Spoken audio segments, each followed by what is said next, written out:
beberapa waktu yang lalu saya pernah baca kejadian nyata. Ada seorang wanita di Riau, tinggal di Riau, dia orang kaya. Kemudian divonis sama dokter kena kanker darah. Jadi terkena penyakit kanker darah.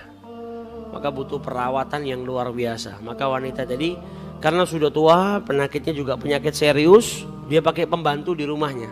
Yang bantu dia keseharian nyiapkan obatnya, nyiapkan makan, minum. Maka dia sewa seseorang yang bekerja merawat dirinya, orang Indonesia.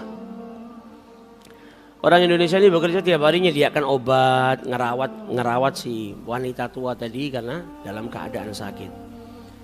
Tapi si pemilik rumah ini, majikan ini selalu dapetin orang yang bantu dia ini, orang Indonesia ini suka masuk ke kamar mandi. Terus kalau masuk ke kamar mandi lama. Jadi normalnya orang biasanya ada ke belakang buang air kecil, buang air besar. Biasanya kalau sehari mungkin 4-5 kali. Ini wanita lebih sering daripada itu, beberapa jam sekali masuk kamar mandi. Kalau sudah di kamar mandi lama. Sampai akhirnya dia panggil itu wanita tadi. Saya ini suka ngeliatin Anda dalam sehari itu sering mondar-mandir masuk kamar mandi. Sudah gitu kalau di kamar mandi lama. Kenapa? Wanita ini nggak nuntut. Kau harusnya kerja lebih fokus ke pekerjaanmu. Dia cuma tanya, kenapa kok kau sering mondar-mandir masuk kamar mandi dan kalau di kamar mandi lama?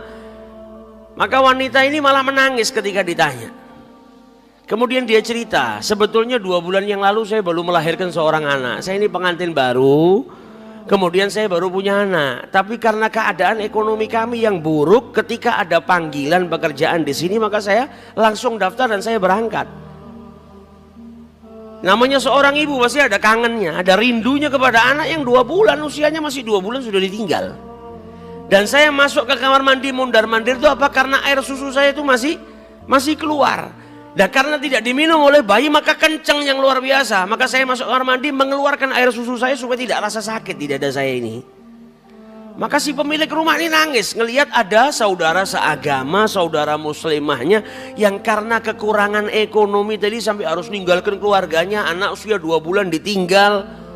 Dia sedih yang luar biasa ngelihat keadaan wanita ini. Maka wanita tadi suruh kerja, sudah lanjutkan pekerjaanmu. Ini wanita tua kemudian telepon ke salah satu travel, kemudian membelikan tiket pulang buat yang bantu-bantu dia di rumah tadi, disiapkan tiket pulangnya di hari itu juga. Kemudian dipanggil dari pembantunya, ini tiket pulangmu, kau pulang hari ini supaya kau bisa menyusui anakmu. Dan ini gajimu 2 tahun. Kontraknya 2 tahun ini, dikasih gajinya 2 tahun. Ini gajimu 2 tahun, kau pergi ke negaramu sekarang, pulang ke sana, susuin anakmu, didik anakmu, rawat anakmu. Kalau setelah 2 tahun kau masih ingin kerja di sini, dikasih nomor teleponnya, saya akan terima kau. Yang penting sekarang kau pulang, kau beri makan anakmu, kau rawat anakmu. Maka wanita tadi pulang akhirnya. Pulang sampai negaranya, sampai Indonesia. Kemudian bisa merawat anaknya karena punya cukup uang untuk 2 tahun. Gajinya 2 tahun diberikan secara cuma-cuma. Ini perempuan setelah bantu si pembantu tadi pulang, beberapa hari setelahnya waktunya check up. Ketika di check up darahnya sama dokter nggak ada penyakitnya, nggak ada kankernya. Sampai dokternya ini bingung, dilakukan pengecekan 2 kali, dilakukan pengecekan 3 kali. Loh, ini perempuan sudah kena penyakitnya parah, kanker di darahnya. Kok tiba-tiba dicek berapa kali nggak ada kankernya, 0%. Maka sampai ditanya sama dokternya, kau ini minum obat apa?